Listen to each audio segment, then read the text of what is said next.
আজি আকাশবাণী গুৱাহাটী কেন্দ্ৰৰ ৭৩তম প্ৰতিষ্ঠা দিৱস। আজিৰ দিনটোত প্ৰচাৰ ভাৰতীৰ মুখ্য কাৰ্যবাহী বিষয়া শশী শেখৰ ভেম্পতিৰ সৈতে বাৰ্তালাপত এয়া আমাৰ কেন্দ্ৰ সঞ্চালক ৰাজীৱ বৰুৱা। নমস্কাৰ ছাৰ। আজি আকাশবাণী গুৱাহাটীৰ প্ৰতিষ্ঠা দিৱস উপলক্ষে আমাৰ শ্ৰোতাসকলৰ লগতে আমাৰ সমূহ বিষয়া কৰ্মচাৰীক সম্বোধন কৰি ছাৰ আপুনি কি ক'ব? I'm very happy to learn that All India Radio Guwahati is completing this very important milestone in its journey and its history. My impressions of all the interactions that I've had with All India Radio in Guwahati in particular and in general in the Northeast is that it is a hub of talent. I see both experience and talent, and a very shining example of how the power of radio, the power of public broadcasting can be leveraged for the greater good. The work that you have done, the innovative experiments that you people have done, I've been tracking on social media, watching on YouTube as well from time to time. And I think it has made an excellent impact both within the region as well as outside the region through the digital media. So I think it's a wonderful journey of All India Radio Guwahati, and my very best wishes to all the staff, especially the program staff who have endured a lot of challenges over the years, but have given their best to the organization. মই এই কথা জানি অতি সুখী যে আকাশবাণী গুৱাহাটী কেন্দ্ৰই ইয়াৰ বৰ্ণিল পৰিক্ৰমা আৰু ঐতিহাসিক যাত্ৰাপথত আৰু এক অনন্য কৃতিত্ব অৰ্জন কৰিবলৈ ওলাইছে। মোৰ প্ৰতিটো সান্নিধ্যৰ পৰা এই কথাকে অনুভৱ কৰিছো যে সামগ্ৰিকভাৱে উত্তৰ পূৰ্বাঞ্চল আৰু বিশেষকৈ আকাশবাণী গুৱাহাটী দক্ষতাৰ প্ৰাণকেন্দ্ৰ স্বৰূপ। মই দেখিছো ই অভিজ্ঞতা আৰু দক্ষতাৰে পুষ্ট, লগতে ৰেডিঅ'ৰ শক্তি, লোকসেৱা প্ৰচাৰৰ শক্তিৰে সমাজৰ সৰ্বাংগীন উন্নতিৰ দিশটোক কিদৰে প্ৰভাৱিত কৰিব পৰা যায় তাৰ ই উৎকৃষ্ট উদাহৰণ। আপোনালোকে যি ধৰণে কাম কৰিছে, ন সম্পৰীক্ষা কৰিছে, সেয়া মই ইউটিউব আৰু বিভিন্ন সামাজিক মাধ্যমত সময়ে সময়ে দেখি আছো, আৰু মই ভাবোঁ ডিজিটেল মাধ্যমৰ যোগেদি ই আমাৰ অঞ্চলত আৰু অঞ্চলৰ বাহিৰতো বিশেষ প্ৰভাৱ বিস্তাৰ কৰিবলৈ সক্ষম হৈছে। সেয়েহে মই ভাবোঁ আকাশবাণী গুৱাহাটীৰ এয়া এক বৰ্ণিল যাত্ৰা। সকলো কৰ্মচাৰীলৈ মই আন্তৰিক শুভকামনা জনালো, আৰু বিশেষকৈ অনুষ্ঠানৰ সৈতে জড়িত সকলক শুভকামনা জনালো, যিসকলে বিগত বছৰবোৰত বহু প্ৰত্যাহ্বানৰ সন্মুখীন হৈও এই সংস্থাৰ বাবে নিজৰ সৰ্বোচ্চ উজাৰি দিছে। ধন্যবাদ ছাৰ। ছাৰ, আমি এটা দীঘলীয়া পৰিক্ৰমা অতিক্ৰম কৰিলো।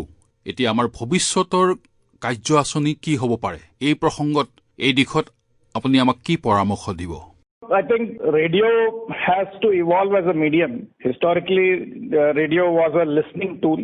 Now with the evolution of new technologies, be it social media, be it live streaming, be it the new devices like Amazon, Alexa, Google Home and so on, which are interactive, they can talk back with you, they can have a conversation with you. So radio has to evolve with these changing times and take the best of technology and develop and deepen the connect with listeners, especially youth. Because when we were growing up, All India Radio was a part of our everyday life. Every morning, the clock would work based on All India Radio headlines. So we know that, what time, what program would come, and that's how we would get ready to go to school and so on. This generation does not have the same emotional connect with radio. We need to re-establish that.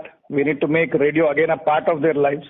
It is happening in this very unfortunate environment with the COVID-19 pandemic that we are rediscovering the importance of radio and TV, especially for education, since regular schools are not functioning. A lot of education is happening through radio and television. So that is a great opportunity to reconnect with the youth. Similarly, the archives, we have such rich archives, so much of historical content, literature, culture in the archives. So digitizing the archives, making it easily accessible is another way to establish a connect with youth, because they can learn a lot. They can get to know about great works of literature.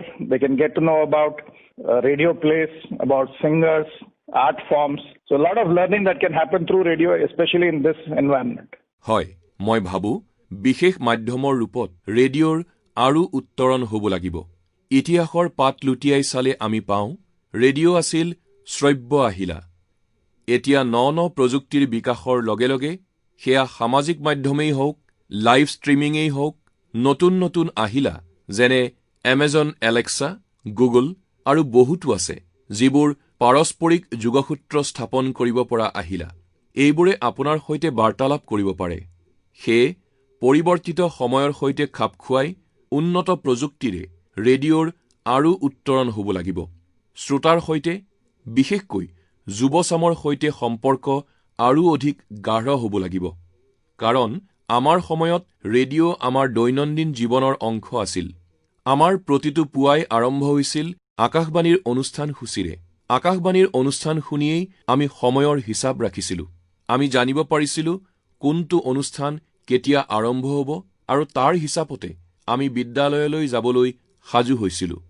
কিন্তু নতুন প্ৰজন্মৰ ৰেডিঅ'ৰ সৈতে একেধৰণৰ আত্মিক সম্পৰ্ক নাই। আমি সেই সম্পৰ্ক পুনৰ গঢ়ি তুলিব লাগিব। ৰেডিঅ'ক যাতে পুনৰ দৈনন্দিন জীৱনৰ অংশৰূপে সকলোৱে গ্ৰহণ কৰে, তাৰ বাবে আমি কাম কৰিব লাগিব। ক'ভিড-19ৰ এই দুঃসময়ৰ মাজত সকলোৱে পুনৰ ৰেডিঅ' আৰু টেলিভিছনৰ গুৰুত্ব উপলব্ধি কৰিছে, বিশেষকৈ শিক্ষাৰ ক্ষেত্ৰত। যিহেতু নিয়মীয়া পাঠদান হোৱা নাই, বিদ্যালয়সমূহ বন্ধ আছে, এতিয়া শিক্ষাদান সম্ভৱ হৈছে ৰেডিঅ' আৰু টেলিভিছনৰ মাধ্যমেৰে। যুৱচামৰ সৈতে সম্পৰ্ক গঢ়ি তোলাৰ এয়া সুবৰ্ণ সুযোগ। একেদৰে চাবলৈ গ'লে আমাৰ অভিলেখাগাৰটো আটাইতকৈ চহকী। ঐতিহাসিক সমল, সাহিত্য সংস্কৃতিৰ সমল, সকলো দিশৰ পৰাই ই চহকী। এই সমলবোৰ ডিজিটেল মাধ্যমলৈ আনি সেয়া যুৱচামৰ বাবে সুলভ কৰিলে তেওঁলোকৰ সৈতে আমাৰ সম্পৰ্ক গঢ়ি তুলিব পৰা যাব। এইবোৰৰ পৰা তেওঁলোকে বহু কথা শিকিব পাৰে, উৎকৃষ্ট সাহিত্যৰ সমল লাভ কৰিব পাৰে, অনাতাঁৰ নাট, সংগীত শিল্পী, বিভিন্ন কলাৰ বিষয়ে তেওঁলোকে জানিব পাৰে। ৰেডিঅ'ৰ মাধ্যমেৰে বহু কথা শিকিব পাৰে, বিশেষকৈ এই সময়ত। ছাৰ, আপোনাৰ ব্যস্ততাপূৰ্ণ কাৰ্যসূচীৰ মাজতে আকাশবাণী গুৱাহাটীক এইখিনি সময় দিয়াৰ বাবে আপোনাক ধন্যবাদ। ধন্যবাদ ছাৰ, এইখিনি সময় দিয়াৰ বাবে আপোনাক ধন্যবাদ।